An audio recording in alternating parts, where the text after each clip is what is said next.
guerre, assassinat, pillage des caisses de l'État, endettement, corruption à tous les étages. Rien ne va dans le régime Biya depuis 43 ans. Au lieu du bilan, à la veille de chaque élection, ils vous inventent un procès. Quand ce n'est pas le tribalisme, ils vont vous inventer une histoire que les opposants veulent déjà imposer l'homosexualité ou qu'ils veulent déjà venir avec la France ou qu'ils veulent faire ceci et cela, qu'on est en train de venir avec la communauté internationale pour déstabiliser le Cameroun. Pourtant, ce sont les mêmes qui courent toujours prendre des gens à travers des lobbies en donnant de l'argent pour venir valider le braquage électoral. Au moment où le Cameroun pleure un enfant, au moment où il y a l'insécurité partout, au lieu de dire, comme socle de campagne, nous allons remettre non seulement la sécurité, nous allons créer des emplois. Bien évidemment, ils savent que le peuple ne croira jamais, puisqu'il n'y a pas d'eau, il n'y a pas d'électricité, il n'y a pas de sécurité, il n'y a pas d'emploi. Donc, ils préfèrent vous distraire. Mais comme ils savent qu'après cette distraction, ils vont braquer l'élection, ils vont donc commencer à chercher les gens à l'étranger, alors qu'ils disent que Paul Biya, oh c'est la souveraineté, oh il ne veut pas la France, oh l'ONU c'est quoi, et tout, et tout, et tout. Mais après, vous allez entendre qu'ils sont venus avec les faux observateurs de Transparency International, les faux observateurs de tel ou tel. Les voici maintenant, ils arrivent avec l'ONU. Maman, on apprend que l'ONU, au lieu de dire que la guerre anglophone doit d'abord finir, ils disent qu'ils viennent pour l'organisation d'une élection. Dites-moi, quel est ce pays où 20% de la population vit dans une insécurité totale, dans une guerre complète, où il y a déjà eu près de 13 000 morts, où il y a des centaines de milliers de déplacés. L'ONUSO. Et on dit que la priorité des priorités, c'est d'organiser une élection présidentielle à laquelle ne vont pas participer 10 millions de personnes, ou 8 millions. C'est selon.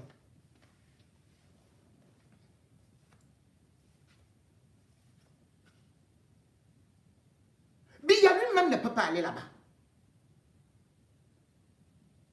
Quand le Premier ministre est allé là-bas, et il y a eu les tirs, les coups de feu.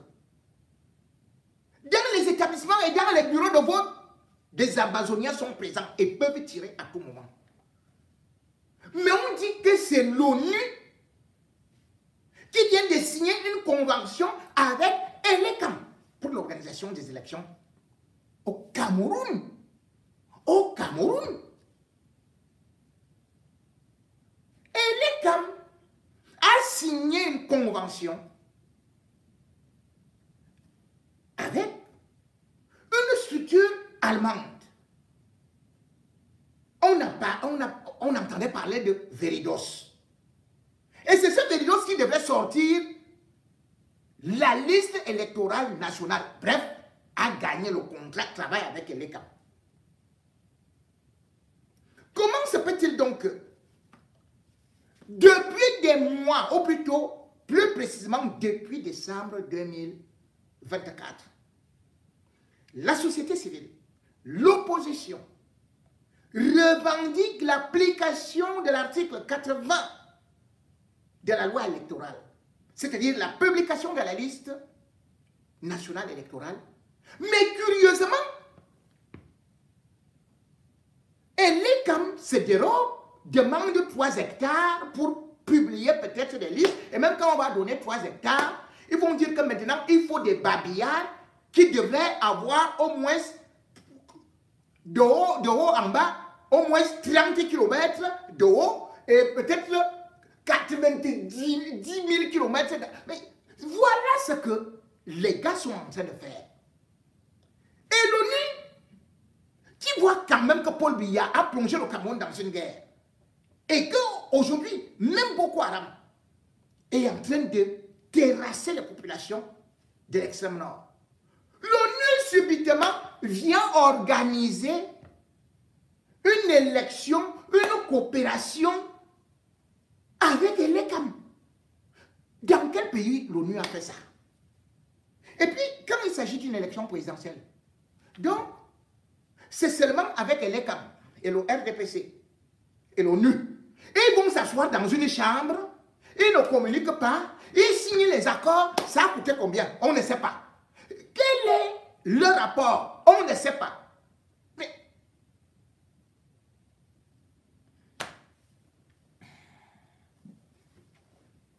alors, je crois que je vais vous lire la sortie de Maurice Kamto à propos par rapport à ce hold-up qui est en train d'être organisé devant nos yeux. Et après, on dira encore que, oh, Paul Biya, oh, il a gagné. Alors que nous sommes en train d'assister à un braquage qui a déjà bel et bien commencé avec le soutien, donc, si c'est avéré, parce qu'on ne sait pas si c'est la vraie ONU, hein, ou si c'est la fausse ONU, parce que avant là, on nous avait dit que c'est Transparency International. Après, Transparency a dit que nous, on ne connaît pas ces gens-là. Donc, aujourd'hui, donc, nous allons voir, nous allons lire ce que le MRC déclare. Déclaration relative à la signature d'une convention entre l'ECAM et l'ONU. C'est le professeur Maurice Kamto qui écrit. Le mouvement pour la renaissance du Cameroun, MRC, a pris connaissance à travers un article en circulation sur les réseaux sociaux de la signature d'une convention entre guillemets de collaboration, fermez les guillemets, entre Élections Cameroun et l'ECAM et l'Organisation des Nations Unies, ONU, le 9 mai 2025 à Yaoundé. Cette convention viserait à optimiser les élections au Cameroun dans une démarche visant à renforcer la transparence et l'inclusivité du processus électoral. Fin de citation. Le MRC déplore et dénonce la mise à l'écart des partis politiques, acteurs majeurs du processus électoral, de la préparation et de la signature d'une telle convention. Est-il besoin de rappeler que si l'ECAM a compétence pour organiser les élections, il ne peut y avoir d'élections sans les partis politiques qui présentent les candidats.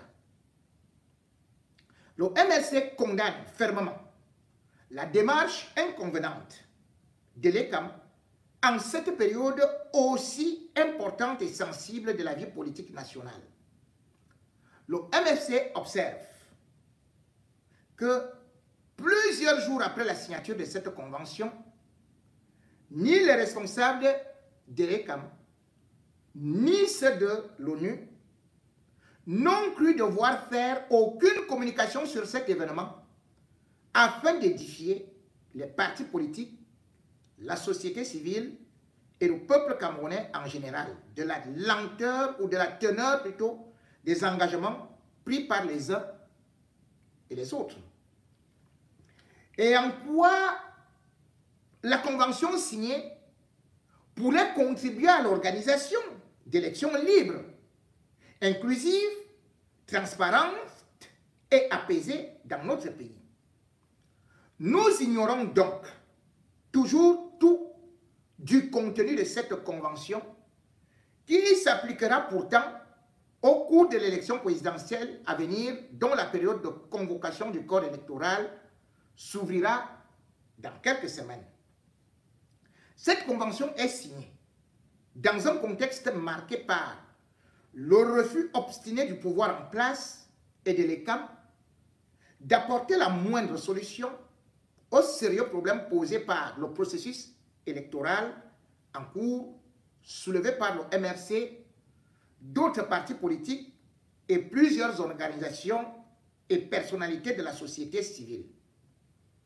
Et il s'agit notamment du refus méprisant de la réforme du code électoral dont l'ECAM lui-même a reconnu la nécessité à la suite de l'élection présidentielle de 2018, du refus par l'ECAM de respecter le code électoral en vigueur dont il viole allègrement et obstinément les dispositions, comme l'illustre de façon emblématique la non-publication de la liste électorale nationale par le directeur général des élections en violation manifeste et assumée de l'article 80 de la loi électorale.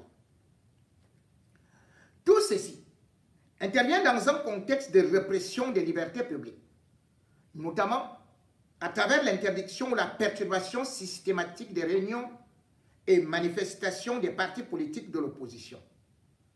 L'ONU est pleinement informée de cette situation car le MRC s'est toujours fait le devoir de porter à sa connaissance ces actes de répression et autres entraves à la démocratie.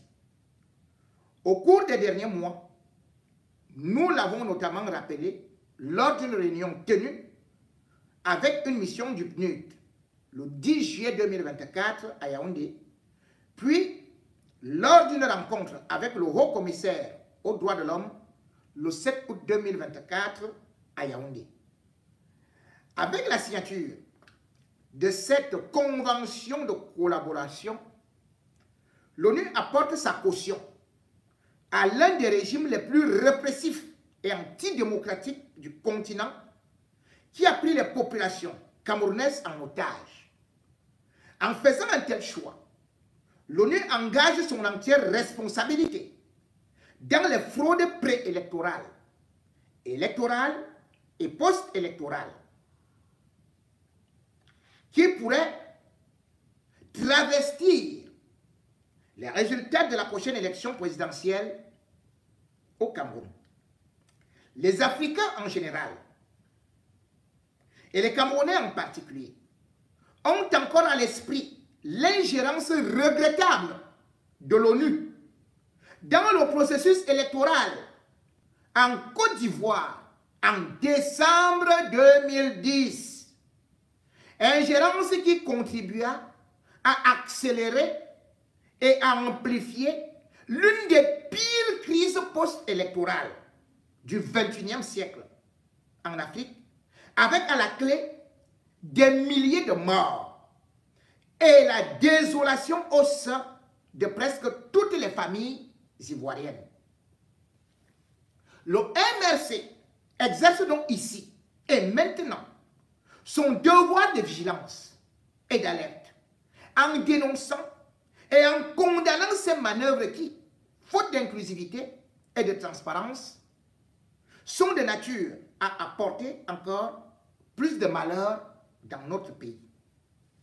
Yaoundé, 14 mai 2025, pour MRC, le secrétaire général du parti.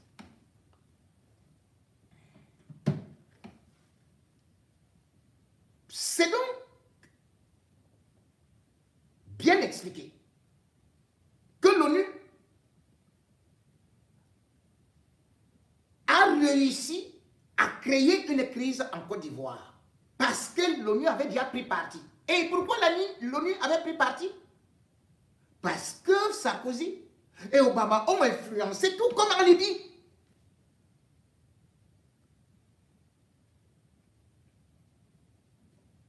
La guerre civile s'en est suivie. Le Cameroun aujourd'hui sur des braises ardentes de la rwandisation. Le Cameroun aujourd'hui avec bien évidemment ce qu'ils attisent, le tribalisme, la haine, est donc bien parti pour entrer de plein pied dans une crise à long terme sponsorisée par l'ONU et bien évidemment on connaît toujours comment ça se passe, comment en Libye. on va se partager le gâteau. Souvent des reconstructions qui ne finissent jamais.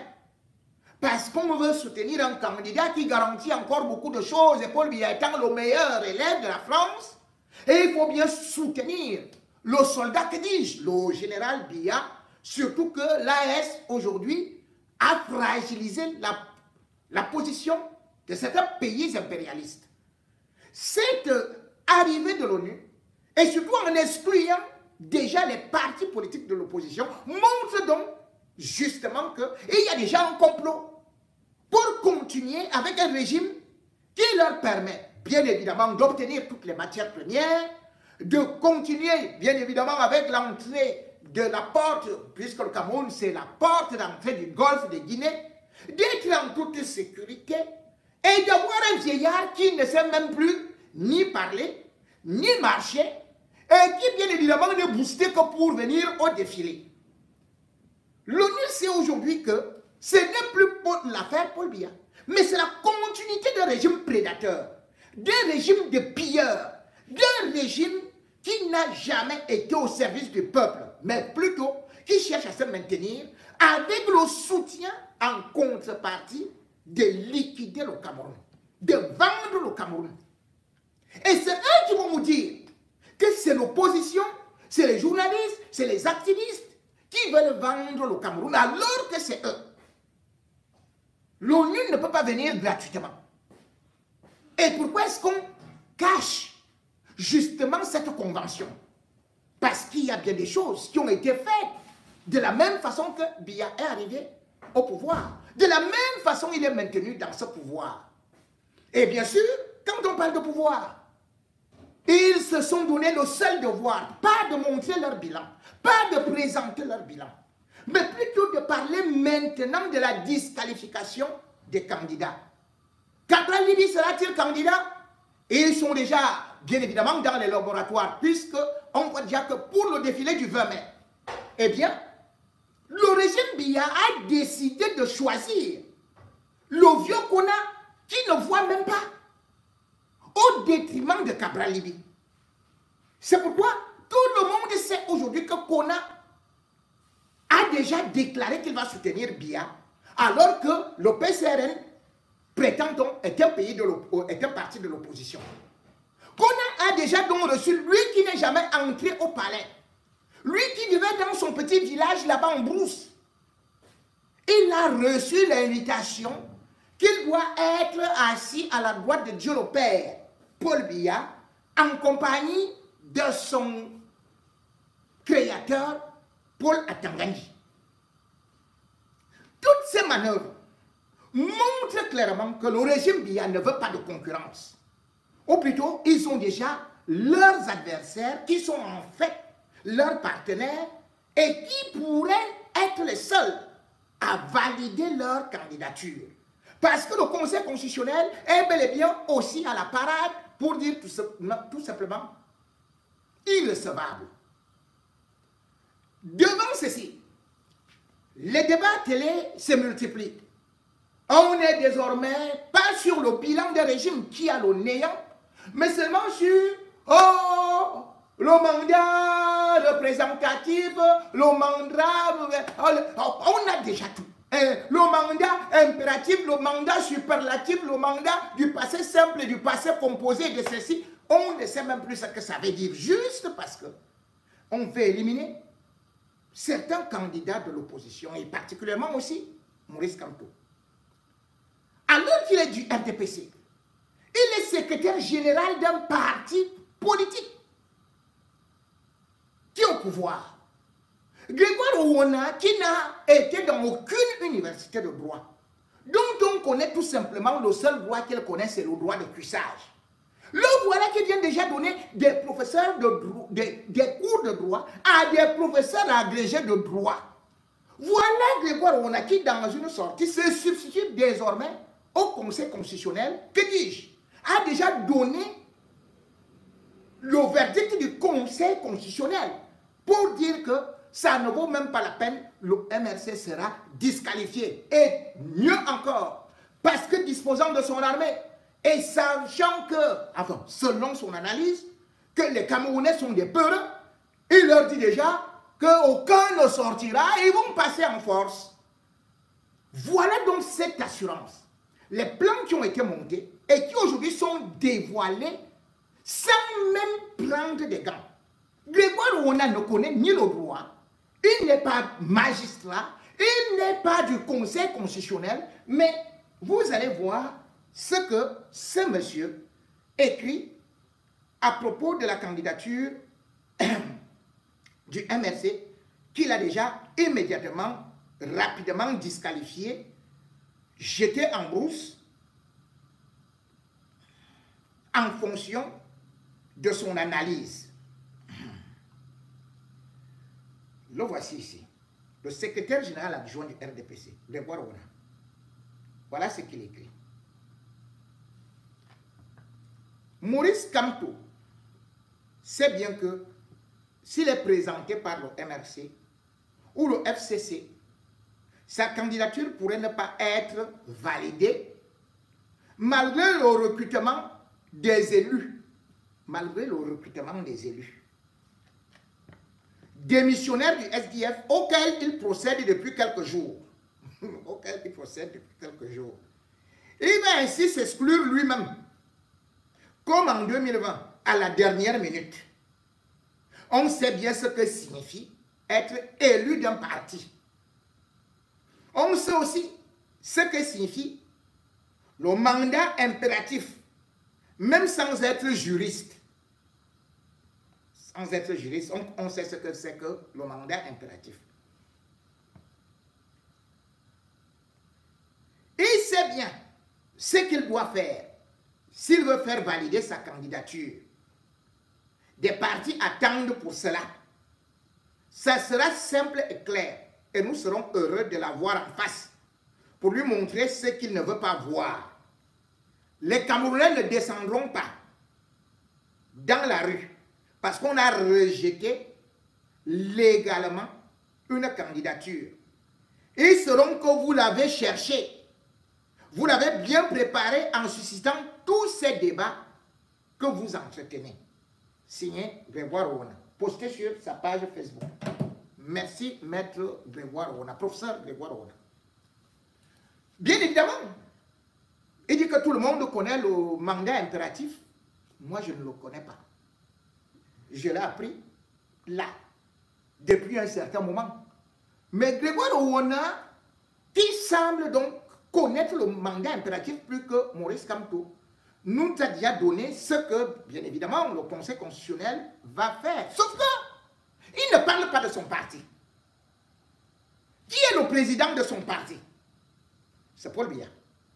Or, dans son propre parti, on en a telle heure. Et a porté plainte en justice pour dire que Paul Biya n'est plus candidat. Donc, Grégoire Ouona, de qui te moques-tu? On te dit que Paul Biya lui-même n'est plus président du parti. Mais tu vas voir le parti ailleurs au lieu d'organiser ton propre congrès. Vous allez organiser votre congrès quand? Et puis, parlant des élus, le RDPC a quel élu? Ah, vous allez citer ces élus-là? Mais monsieur Grégoire Ouona, la loi est claire, non? Le mandat des élus, c'est pour combien de temps? Ils ont été élus le 9 février 2020. La fin de leur mandat, c'était quand? Le 9 février 2025. Alors Paul Biya se lève, patron de l'exécutif, chef d'un parti politique. Il nomme les élus. Parce que proroger le mandat d'un élu, Paul Biya n'est pas l'électeur des élus. Ce n'est pas Paul Biya qui a élu les députés. C'est le peuple qui a élu les députés. Paul Biya est devenu le peuple. Même si le peuple a élu Paul Biya, le peuple n'a jamais élu à la fois. Et Paul Biya les élus. Il y a une élection présidentielle. Il y a une élection législative. Le pouvoir législatif est différent du pouvoir exécutif. Paul Biya a donc prorogé ses propres élus. Qu'est-ce que le Conseil constitutionnel va nous dire à propos? Qu'est-ce que la Constitution nous dit? Que les députés au Cameroun sont nommés par le président de la République. C'est bien comme ça. Hein? Même ceux de l'opposition ont été nommés. Parce que là, c'est une nomination. Leur mandat ayant expiré, n'allons pas seulement sur mandat impératif, ceci. Expliquez-moi au RDPC, comment vous avez quel élu?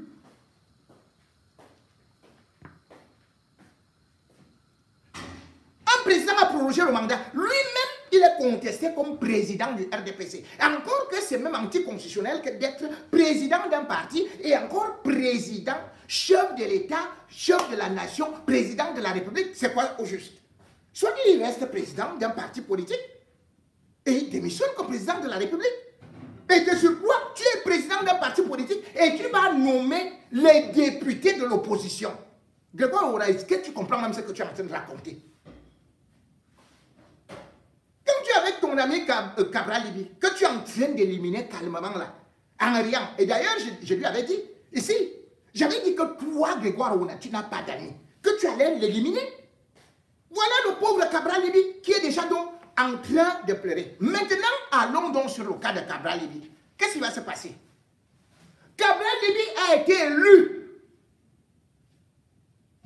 comme député du PCRN. Et maintenant, vous avez fabriqué Kona, ton ami à Tanganyika. Kona, lui, il va se retrouver. Il peut même être candidat à l'élection présidentielle. Ce sera avec quel député? Puisque Cabral a déjà été exclu. Et en même temps, il reste président du parti. Vous allez dire bicéphalisme. Donc, Cabral qui a été élu avec le PCRN, s'il est donc maintenant dégagé du PCRN, puisque Atangandji ne le reconnaît plus, lui, donc, Cabral lui n'est plus député, il ne peut plus exercer ses droits. Il faut bien nous expliquer. Puisque, avec ce bicéphalisme, même si n'importe qui allait à l'élection, que ce soit à Keremouna, que ce soit Tomaino, Madame Damjoya, que ce soit Kanto, que ce soit n'importe qui, vous pouvez créer, comme vous avez fait au niveau de l'UPC, vous créez le bicéphalisme, et donc la personne ne peut pas se présenter. Donc quand tu dis que les gens se sont éliminés eux-mêmes, mais pourquoi vous éliminez donc Cabral Libi? Est-ce que c'est Cabral Libi qui s'est éliminé aussi lui-même? Il a fait quoi? N'est-ce pas qu'il était à l'élection? N'est-ce pas qu'il a eu des députés? N'est-ce pas qu'il a eu des maires? Pourquoi maintenant vous éliminez Cabral Libi? Et maintenant, vous envoyez donc vos super professeurs. Puisque tu dis que tout le monde maîtrise le mandat impératif et ceci et cela. Bon, j'ai vu un débat, j'ai regardé un débat sur Equinox. Je crois que vous ne l'avez pas regardé. Et d'ailleurs, vos professeurs agrégés ont été d'une nullité et d'une idiotie légendairement abyssale. Ils ont même été ridiculisés dans la mesure où, par exemple, vous ne pouvez pas dire que le FCC de Jean-Michel Nietzsche, donc ne peut pas être candidat à l'élection présidentielle. Pendant ce temps, le même Jean-Michel Nietzsche siège à l'Assemblée nationale. Il a été viré du SDF. Vous, Grégoire Ouna, vous n'êtes même pas au courant que Nietzsche a été viré. Vous n'êtes même pas au courant que Maître Tapsi a été viré du SDF. Vous dites qu'il a démissionné. Et il y a une nuance entre démissionner et être viré. Et un élu qui est viré ne peut pas perdre son mandat. Il y a un qui disait là, dans le débat, il dit que les députés ou bien les gens qui ont démissionné du SDF, il reste toujours les députés du SDF. Vous êtes, je dis, les intellectuels du Cameroun, vous êtes même comment? Donc, par exemple, je suis au Cameroun, j'ai une femme là-bas, je divorce avec elle. Je prends une autre femme, mais vous au Cameroun, ou bien même, vous allez continuer à dire que c'est celle qui a divorcé avec moi, elle reste toujours ma femme. C'est-à-dire que le divorce est prononcé. Donc les gens ont divorcé avec les partis politiques. Vous dites que non, ils continuent à siéger pour le SDF.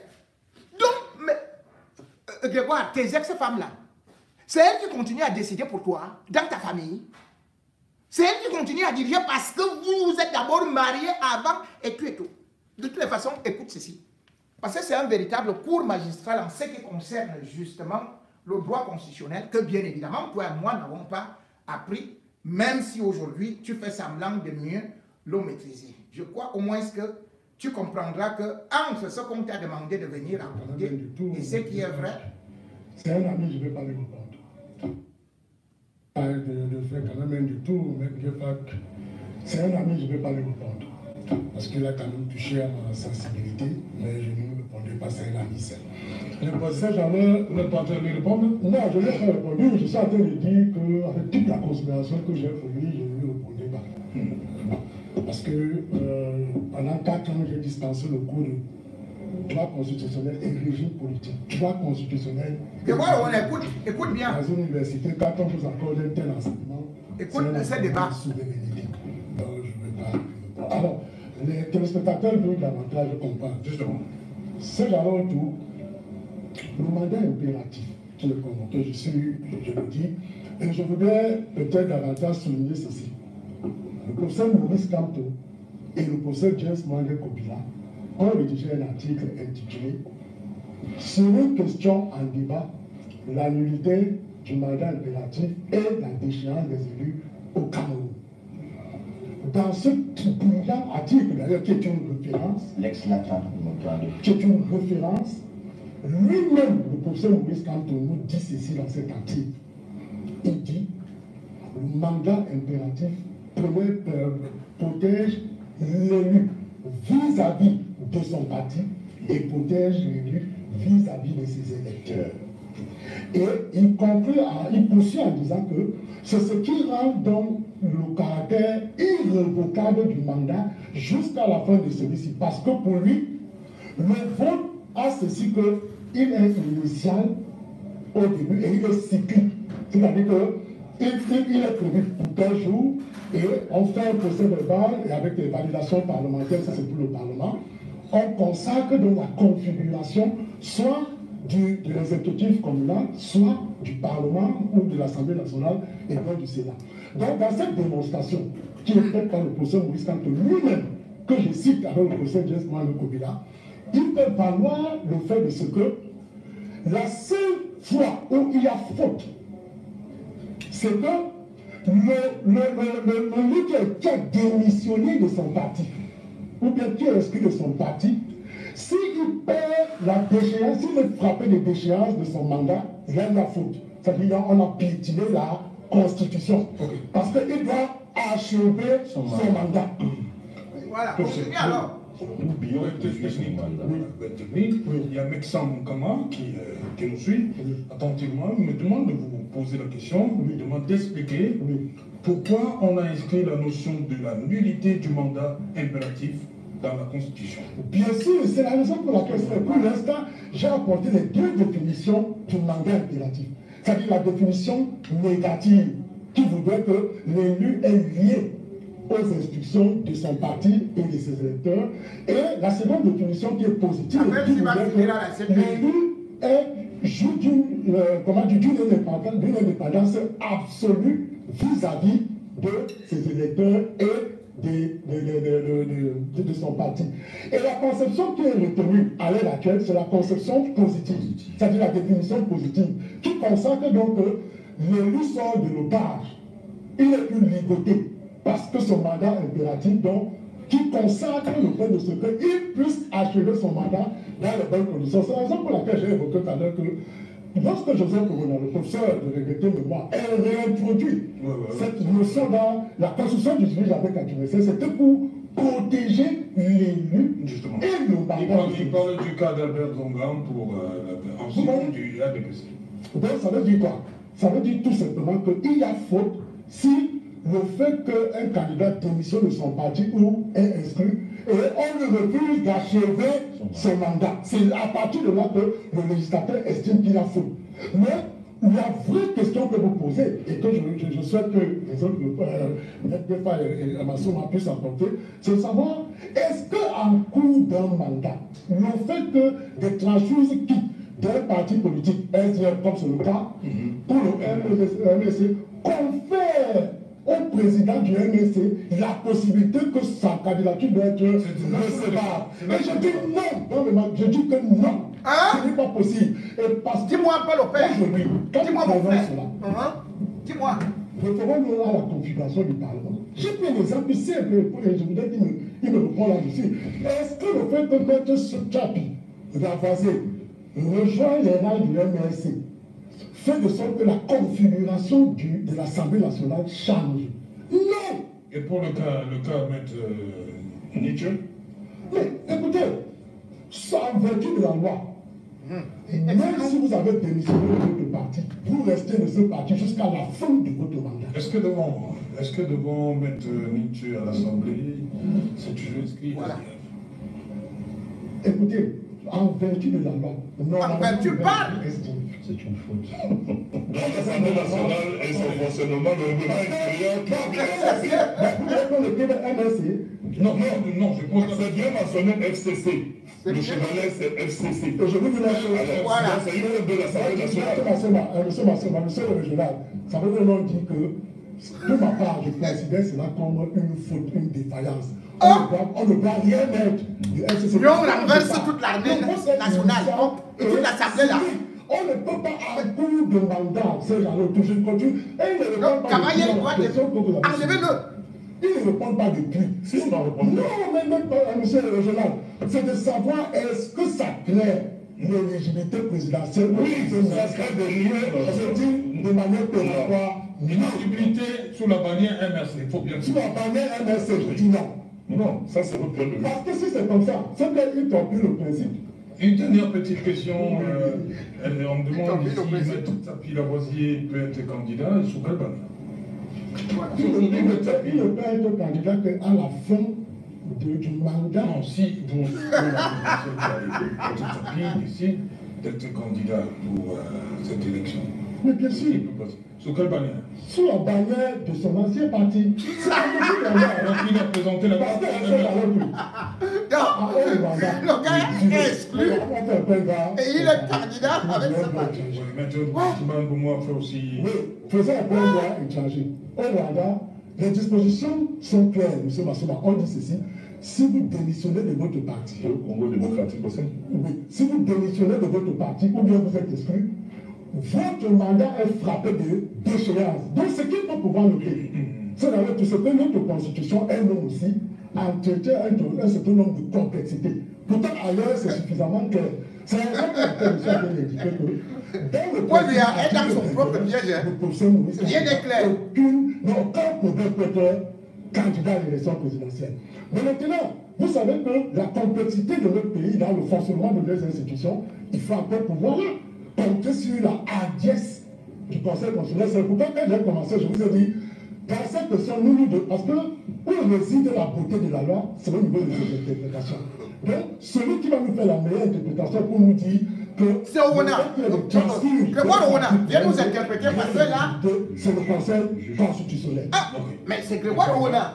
Oui, c'est là, je vais devoir. C'est Grégoire Owona. C'est pas mon ami Berry. Berry, allez-y. ma lecture à moi ne dénote aucune incohérence chez le professeur Maurice Kantou. En droit, il y a le principe, il y a les exceptions. Un homme équilibré qui fait. Vous me dépassez en droit, il faut vous adresser au professeur. Vous m'avez envoyé une série de questions. Moi, vous me dépassez, moi je suis humble là. Il faut vous adresser au Vous professeur. m'avez envoyé une série de questions. Bon, vous me dépassez là-dessus. Je disais donc qu'en droit, le juriste moyen, c'est qu'il y a le principe.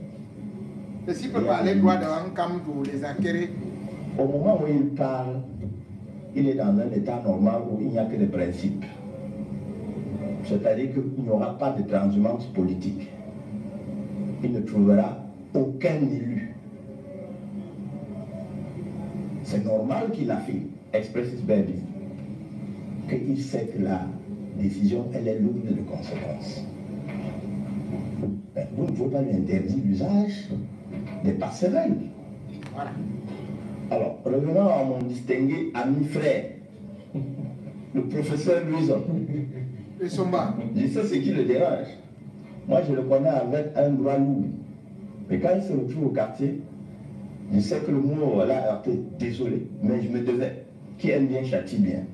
Professeur, l'article 3 de la Constitution du Cameroun dit que les partis et les formations politiques concourent à l'expression du suffrage. Hein? Il ne s'agit pas des individus. Voilà. La question première, toutes les justifications données par le professeur, celui qui est d'accord avec lui, qu'à la fin de chaque phrase, donne le texte de loi qui justifie. Ça, c'est le professeur James Mwangi qui nous disait toujours, en droit, quand vous écrivez, vous devez donner la base légale de votre déclaration. Parce que les professeurs, eux, ils émettent des opinions. Ah, c'est mettons-nous sur les bancs, hein? De faute. Et les opinions sont Gré, Grégoire. Donc voilà, tu es bien connecté. C'est bon. L'homme du quartier va dire qu'il a commis une faute. Non. Oh, là, c'est le frère, hein? Ça appelle à débat. Moi, je souhaite qu'il oppose, qu'il me présente les bases légales de ses déclarations, de ses opinions. C'est ça la limite. La première des choses, pour les nuls, et j'aime bien que vous reteniez cela, Pour les nuls. nous sommes dans le cadre des associations. Un parti politique, c'est une association. Non, mon oncle. Pour adhérer dans une association, l'aspirant, le postulant doit connaître les statuts et le règlement intérieur. Si il agrée, il remplit donc ces conditions et il devient membre. C'est ça. Tout comme dans le RDPC ou bien dans le MRC. Dès lors que vous prenez la carte, vous devenez membre. Est-ce qu'il existe un membre sous condition suspensive, professeur? Voilà. Exactement comme. Pas du tout. Expliquez cela, monsieur Biri. Ça veut dire que dès lors que monsieur Tsapi, M. Tsapi a présenté sa carte, voilà. Aucune condition n'étant suspensif, il est d'office et à l'instant là, membre du MRC. Full stop. Ce qu'on ne lui a dit. J'en viens. Refuser cette carte. Soyez tout dans le droit des nuls. Je vous en prie, j'en viens. Hier, c'était samedi. Dimanche, c'était samedi, pardon. Il a pris sa carte de samedi. C'est samedi qu'il a pris sa carte. Dimanche, il a pris sa carte. Vous perdez même votre verbe. S'il vous plaît. Aujourd'hui, s'il a siégé au conseil municipal, il a signé devant lui, s'il y a une case pour parti politique, il a signé là-bas MRC. Parce que, dit le professeur, il n'y a pas de conditions suspensives quand on adhère à une association. Grégoire. Il n'y a pas de conditions suspensives. Alors, Grégoire. moi je suis étonné de savoir que pour bénéficier des droits liés à sa qualité de membre du MRC depuis aujourd'hui, lui il trie. Parce qu'il a procédé à une sélection des droits de ce membre de cette association. Il dit certains droits lui sont accordés, d'autres ne lui sont pas accordés. Et je lui pose simplement la question. En vertu de quel droit vous procédez à la sélection des droits qui ressortissent de ses prérogatives de l'homme libre de par l'interdiction du mandat impératif? Ce que je demande, qu'il m'instruise, quelle est la loi qui lui permet de procéder à la sélection? De dire que oui, tu vas t'asseoir en tant que membre du MRC, mais s'il faut remplir les cases pour faire valoir, non, tu n'es plus, parce que hier tu avais été élu ici sous le label du SDF. Non, c'est cette sélection personnelle, illégale et injustifiée que je retrouve. Or là, il est en train de réécrire le texte de loi. Voici comment il réécrit le texte de loi qui n'existe pas. Parce que là, j'attends qu'il me donne le texte de loi qui lui autorise à dire que Maître Tsapi a des droits et qu'il n'en a pas d'autres. C'est-à-dire des droits suspendus. Le texte de loi dit que, article 121, Ah, 121. Ce fameux article. investi par un politique non représenté. Ouais. Un parti. Le candidat investi par un parti politique non représenté à l'Assemblée nationale. A contrario, pour être investi, Maurice Kamto, un parti politique qui est représenté, parce que c'est là le point de la représentation. Voilà. Ici, nous comprenons l'article 2, par a contrario. Si vous n'êtes pas investi par un parti politique représenté, il faut bien comprendre le texte. Le candidat investi par un parti politique non représenté à l'Assemblée nationale, dans un conseil régional ou dans un conseil municipal, doit également remplir les conditions prévues à l'INA 2. Parce que vous voyez, il y a un problème.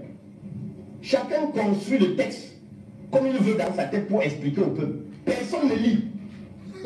Il n'y a pas une disposition légale affirmative qui dit que le candidat doit être présenté par un parti politique contenant les élus. C'est la négative qui permet de comprendre. Et la négative, elle est claire. Le candidat investi par un parti politique non représenté à l'Assemblée nationale, au Sénat, dans un conseil régional ou dans un conseil municipal, doit également remplir les conditions. C'est-à-dire que si ton parti politique est représenté à l'Assemblée nationale, au Sénat, dans un conseil régional ou dans un conseil municipal, tu ne dois plus produire les éléments évoqués à l'alinéa 1, ci-dessus applicable aux candidats indépendants. Et que dit l'alinéa 2 en question? Tout le code. Moi je donne le texte de loi parce que je ne veux pas de spéculation. Laissez-moi finir. Parce que tout le jeu est là-dessus. Le professeur, avec son analyse dans mon entendement, il a réécrit à sa manière ce texte. En disant que celui qui est présenté par un parti politique doit effectuer, s'il vous plaît. Vas-y. C'est les professeurs qui sont désordonnés comme ça. Pourquoi même la chicotte? Le vote doit être celui qui sort de la dernière élection. Non. Ok. Il doit avoir la chicotte là-bas. La loi ne le dit pas. Les professeurs qui sont désordonnés. Je dois juste te dire une chose. Nous ne pouvons pas, dans nos interprétations, chercher continuellement à induire les Camerounais dans l'erreur. Laissez-moi, voilà. J'ai posé exprès le cas de l'honorable Mitchell. Et vous avez même osé dire ici, vous le direz, que non, l'Assemblée nationale est en erreur. Ils se sont trompés. C'est-à-dire, lorsque maintenant on arrive et qu'on voit le chevalet, honorable Mitchell, FCC, et qu'on transfère les émoluments, jadis envoyés au SDF, dans le compte du FCC, vous estimez que non. Non, en réalité, c'est ça l'application du mandat impératif. C'est-à-dire, aujourd'hui, l'honorable Mitchell, ne pouvant plus être membre du SDF dont il est exclu, et ayant créé son parti politique, continue à siéger à l'Assemblée nationale, escalité pour son parti politique. Aussi simple. Le mandat n'était pas lié au SDF. Vous ne pouvez pas dire que le mandat n'est pas lié au parti politique en vertu du mandat impératif et en même temps soutenir que c'est les procès-verbaux de session de plein droit qui confèrent le mandat durant toute la durée. C'est quand même, je trouve ça d'une incohérence, monsieur Billy. Et je me demande sincèrement, quand vous parlez du droit pour les nuls, si on n'est pas plutôt dans une application concrète du droit pour les nuls, interprété par le SDPC. Attendez, soyons un peu conséquent. Toutes les façons, nous avons tous fait des interprétations. Laissons le soin au juge constitutionnel. Je suis d'accord. Ah, Mais c'est pas la première fois. Clément Atangana. Ce n'est plus Grégoire. Ah, Grégoire Atangana. Le conseil électoral, Grégoire Atangana. C'est toi. je n'ai pas le ceux qui déterminent qui est candidat. Je laisse souligner ça avec emphase. La beauté du droit réside dans ses multiples interprétations. Et je pense que ce soir, nous avons jeté un pavé à la mare. Et comme je l'ai dit, je sens au Conseil constitutionnel, moi j'ai foi à cette institution. Non, le RDPC n'est plus sûr. C'est une institution juridique qui nous dira le droit le moment venu. Mais ce qu'il faut retenir, c'est simplement que la question de foi est de savoir est-ce que des transfuges en cours de mandat qu'on fait l'égalité présidentielle. Il est venu, il disait qu'il connaissait tout maintenant, il dit que oh, les gens. Oui. Il est venu là, il a dit que non, vous savez, on va faire ci, oh, moi je connais beaucoup le droit et tout. Le voilà maintenant qui dit que laissons au Conseil constitutionnel.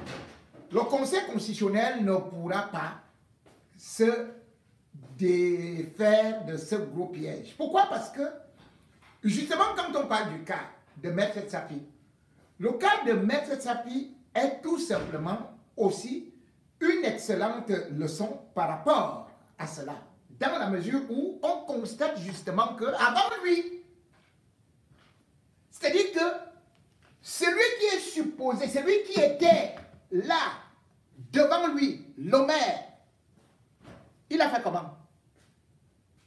Il a démissionné, oui ou non? Hein? Ou bien il a démissionné. Quand vous démissionnez, vous partez au RDPC, on vous applaudit. Ou quand vous partez dans un autre parti, on vous applaudit. Mais quand vous partez d'un autre parti, pour celui qu'on ne veut pas là, on dit que oh, on doit recommencer le mandat impératif, superlatif et puis imparfait de l'indicatif. Mais on commence à vous sortir des formules qui n'ont pas de sens. Le plus grave, c'est que justement, mon frère bien-aimé, que je trouve souvent très intelligent et son balisant professeur, viennent avec des arguties et il se fait piéger par un journaliste. Parce que vous vous rendez compte qu'un professeur de droit constitutionnel, qui pourtant venait avec des arguments pour nous prouver que le RDPC n'a que les grands intellectuels, c'est eux qui savent écrire tout le droit, mais il arrive et sur l'affaire de l'article 121, maman, le gars commence à inventer des choses. Il dit qu'il faut lire l'article 121, alinéa 3. Ouais. C'est comme si vous êtes au Cameroun. On vous dit, on vous donne rendez-vous à la 15e province ou à la 15e région. Est-ce que la 15e région existe au Cameroun? Non. Mais les gens du RDPC sont capables de créer n'importe quoi. Ce qu'ils appellent aujourd'hui le mandat impératif et ceci et cela, c'est le RDPC qui a créé ça. Ils avaient créé ça pour dépouiller les autres partis politiques. Parce qu'en 92, lorsque Biya voit que l'affaire de l'élection présidentielle et puis les législatives, qu'il est en train d'échouer, qu'il n'a pas eu la majorité, il va donc se mettre à débaucher les députés du parti qui lui faisait ombrage et qui d'ailleurs avait gagné l'élection présidentielle, c'est-à-dire que Fundi, avec le SDF. Mais qu'est-ce que Biya va faire? Il va envoyer des sacs d'argent pour acheter les élus des autres partis, donc particulièrement ceux du SDF. Et qu'est-ce que Fundi, lui aussi, faisait pour couper l'herbe sous leurs pieds? Eh bien, il te virait. Et quand il te virait, tu perdais totalement la mangeoire. Tu n'étais plus député parce que tu étais exclu. Tu ne pouvais plus siéger à l'Assemblée nationale.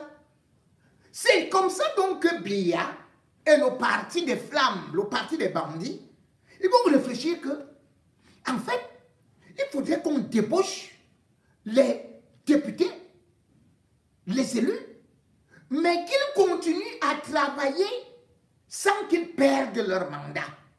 Ce n'est pas comme on veut seulement dire que oui, c'est grâce à Albert Zongang. Non! Albert Zongang, c'est vrai, mais le problème c'est que ça bénéficiait d'abord au RDPC. Le RDPC voulait tirer la couverture vers elle et surtout dépouiller les élus des autres partis. Et c'est ce qui se passait. Donc du coup, après avoir introduit ceci, ils ont commencé donc en toute aisance à piller les députés d'autrui, à les présenter comme des trophées de guerre, à les applaudir, à les nourrir, et d'autres qui avaient des freins pour ne pas venir à la mangeoire avaient commencé à avoir beaucoup d'appétit. C'est comme ça que Paul Biya a détruit l'opposition. C'est comme ça que Paul Biya a recruté les députés de l'opposition qui se sont retrouvés finalement dans la mangeoire. Et même, c'est comme ça qu'il a réussi à prendre des gens comme Bello Bouba.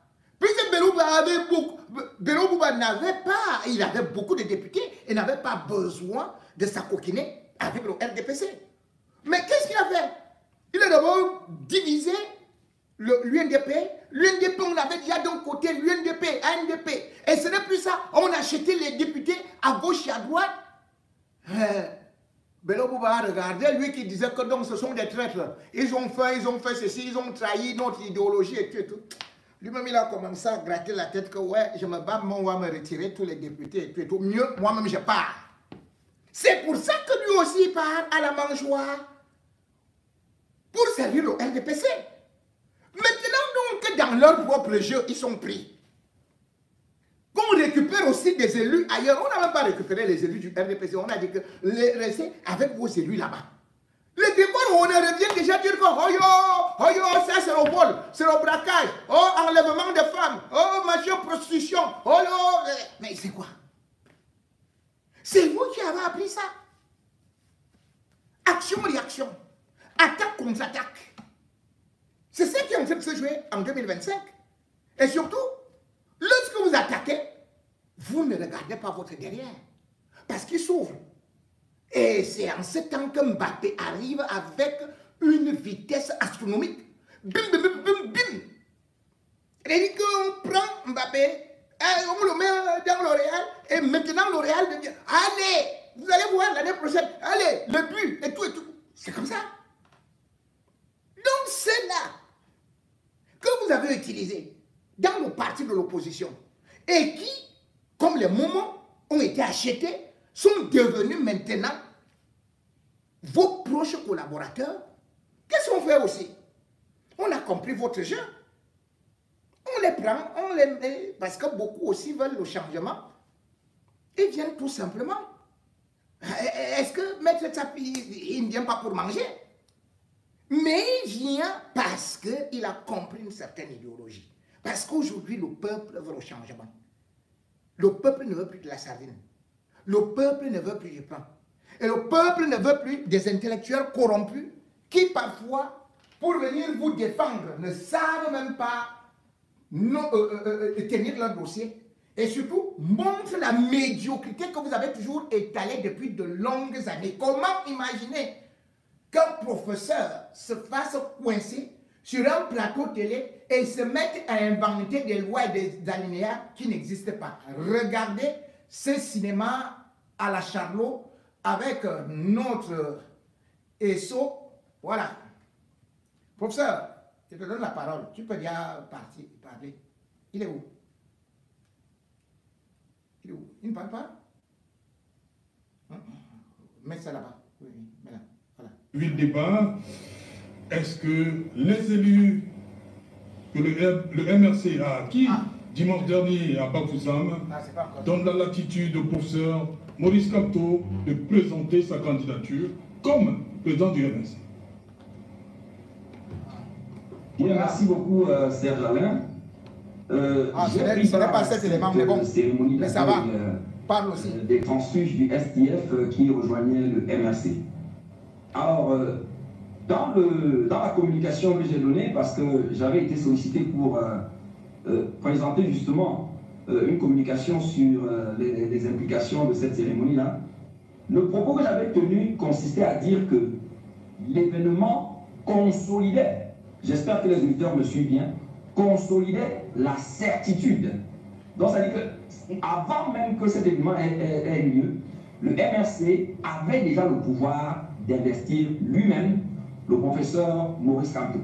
Ça, c'est un propos que je tiens de l'analyse juridique, d'une analyse juridique rigoureuse. Et pourquoi je le dis? Bon, parce que le débat ne se pose plus par rapport aux autres options, n'est-ce pas, que consacre l'article 121 du Code électoral, dont notamment les candidatures indépendantes. Bon, c'est ouvert à tous les Camerounais et je pense qu'en l'état actuel, il y a un transfuge aussi du PCRN qui est dans l'exécutif de la commune d'arrondissement de Douala-Séguien, n'est-ce pas, qui envisage de se présenter comme candidat indépendant. Alors donc, si la candidature indépendante est ouverte à tout citoyen camerounais, le professeur Maurice Kamto étant citoyen camerounais, ça veut dire qu'il peut bien réunir les 300 signatures permettant de se présenter comme candidat indépendant. Mais surtout, il y a également la possibilité d'être investi par un parti disposant des élus depuis 2020. Et la jurisprudence Kabal-Libi, Akeremouna, Feu Franklin, Afami, n'est-ce pas, pour l'élection 2018 sont là pour nous confronter dans cela. Alors là où le débat a chaud, c'est par rapport à la possibilité d'investir le professeur Kamto par le MRC lui-même. Alors, comme je le disais, une analyse rigoureuse sur le terrain du droit, mais établit que, en technique légistique, c'est-à-dire que lorsqu'on doit élaborer un texte et que le législateur choisit d'utiliser des termes qui peuvent être équivoques, parce qu'il est rare, n'est-ce pas, qu'une notion ait un sens univoque. Généralement, les notions ont des sens polysémiques, et c'est pourquoi, dans la technique d'élaboration des textes, il est souvent consacré un chapitre aux définitions. Or, dans le code électoral, on ne trouve pas un tel chapitre pour préciser le sens du parti représenté tel que voulu par l'alinéa 2, n'est-ce pas, de l'article 121. Alors, faute de l'avoir fait, on est bien obligé de chercher dans l'ensemble de la société camerounaise un fondement qui permet de donner un sens à la notion de parti représenté. Et cet effort dont nous renvoie vers l'article 15 de la Constitution, notamment à ses articles, à ses alinéas 2 et 3. Et l'article 15 alinéa 2 dit: tous les Camerounais vont connaître la Constitution cette fois-ci. Hein. Cela veut dire que le député ne représente ni un individu, ni un parti, ni une frange de la population, mais l'ensemble de la nation. Parce qu'à l'article 2 de la Constitution, c'est le principe de la souveraineté nationale que l'on distingue du principe de la souveraineté populaire. Et l'alinéa 3 dit: tout mandat impératif est nul. À partir du moment où on retrouve cela, c'est quand même le texte constitutionnel qui est au-dessus des lois. Mais il va de soi que, si donc l'alinéa de l'article 121 prévoit plutôt que qu'un élu représente un parti, il va de soi que cette loi viole l'article 15 de la Constitution. Et lorsqu'une loi viole l'article 15 de la Constitution, on est d'accord là. C'est vrai que le recours idéal, c'est le contrôle constaté par voie d'action. La Constitution, c'est pour le recours est verrouillé à l'occasion de l'élection. Tout candidat qui serait victime de cet alinéa de l'article 121 peut, dans le cadre du recours devant le Conseil constitutionnel, soumettre la constitutionnalité de cet alinéa de l'article 121 devant le juge constitutionnel. Le président de la Cour constitutionnelle est nommé par Paul Biya. On regarde la contrariété de cet alinéa 2 avec l'article 15 de la Constitution. Il va de soi que cet alinéa 2 va être réputé non écrit. Et l'aboutissement final, c'est quoi? C'est de ne faire ressusciter, c'est de ne faire survivre que l'alinéa 1er de l'article 121 qui ne conditionne l'investiture des partis à rien du tout. Puisque l'alinéa 1er... Il ne comprend rien. Tout candidat peut être investi par un parti politique tout court. C'est l'alinéa 2 qui vient poser le problème. Et le sénateur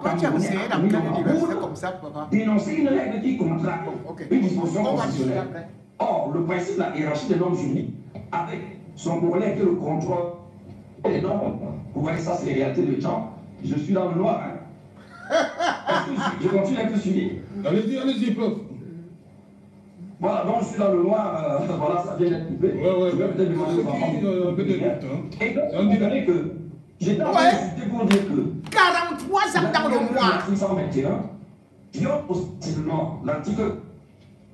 Au lieu de nous parler de l'électricité, de l'eau, ils sont là. Oh, impératif, représentatif, superlatif, indicatif.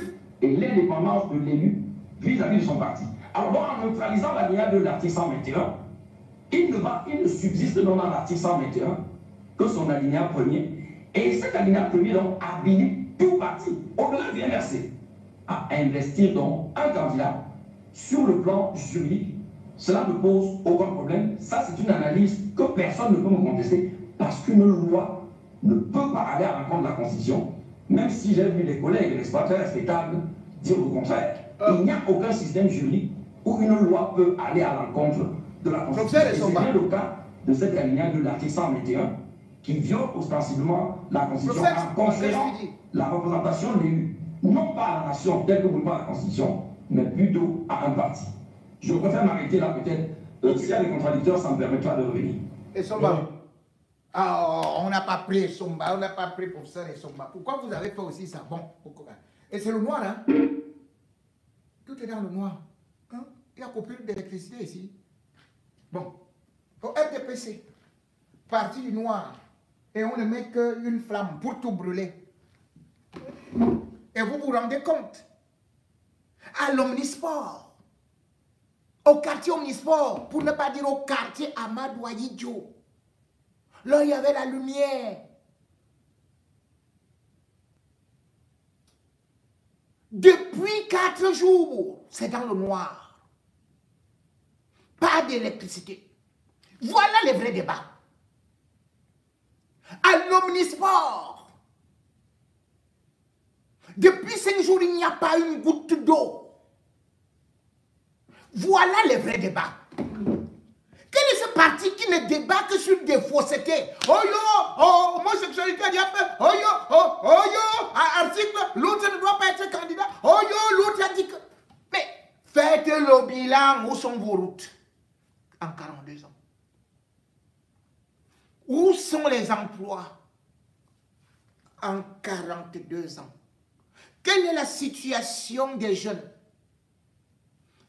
En 42 ans. Quelle alternance avez-vous proposé? En 42 ans. Quel est l'indicatif du développement? En 43 ans. Quelle est la croissance? En 43 ans. Quelles sont les entreprises florissantes? En 43 ans. Quels sont les hôpitaux qui accueillent les ministres, opèrent et surtout livrent des soins gratuits en 43 ans? Si donc, en 43 ans, vous n'avez rien réussi à faire, mais vous passez le temps à distraire des gens. Mais allez faire votre théâtre ailleurs avec Jean-Michel Cancan. Les Camerounais ont plus à faire. Ils sont dans la misère. Voilà un pays où tout le monde est en train de partir. Vous allez rester là-bas seul avec des vieillards. Vous allez voler quoi? Vous taxez les penskinners. Vous ne parlez pas de la politique sociale ou fiscale. Puisque fiscal veut dire tout simplement que ça va à une hauteur jamais maîtrisée. Vous ne parlez pas de l'inflation, le panier de la ménagère. C'est de ça qu'un régime parle. Le régime doit vanter ce qu'il a fait en 43 ans. En 2018, c'est ce que vous avez dit, la force de l'expérience. La force de l'expérience. Où est cette force maintenant? Un type qui marche comme ça, c'est ça la force. Un type qui marche comme ça, c'est ça la force. Il marche comme ça. C'est ça la force de l'expérience. Un type dont les enfants sont seulement pala, qui veulent seulement, quand Brenda voit seulement les fesses d'une fille, c'est ça l'expérience.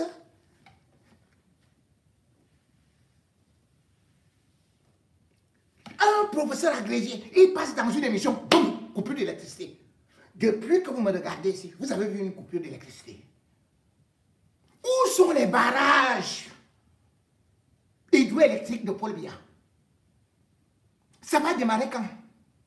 Ça va produire de l'énergie quand? Où est la santé pour tous en l'an 2000? Où sont les tables bancs alors que vous avez des arbres? Où se trouve la pharmacopée? À part que vous avez combattu Bon François. Mais vous dites que vous voulez que les jeunes nationaux investissent, qu'ils consomment les produits locaux. Et vous avez une ministre qui dit tout le temps, le show est chouri, Interexpress. Si ça arrive, ça va, tout le monde va mourir. Voilà les ministres que vous avez. Un s'appelle Jaco Charlot Ndongo. Jaco, ça c'est le nom du petit singe que j'avais. Mais comment vous pouvez appeler quelqu'un Jaco? Femme Ndongo. Wow, c'est pas possible. Voilà vos ministres.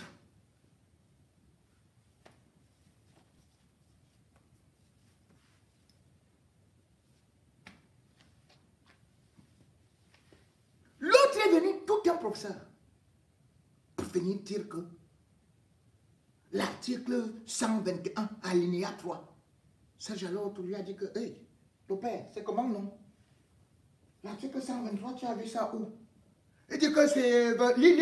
Serge l'autre dit, voilà la constitution, voilà la loi électorale, ça n'existe pas. Il commence à gratter la tête. Nous sommes gouvernés par des fantômes, des morts vivants, des mécréants. Alors il est temps de dire c'est la fin de la récréation. Et il faut une élection dans la transparence et non avec vos bandits que vous partez tout le temps recruter alors que vous prétendez être des grands souverainistes. Vous partez prendre une femme. Oh, mourte. La mourte, c'est la mort. C'est elle qui doit maintenant faire la communication du mort vivant Paul Biya. Partez chercher l'ONU pour venir comptabiliser les cercueils. L'élection en 2025, on vous a dit, oh, vous n'allez pas contraindre les gens à ne pas se présenter et dire aux jeunes, Grégoire, on a déjà confondu d'époque, que personne ne descendra dans la rue. Quand ils descendront, tu seras le premier à être arrêté. J'en ai terminé.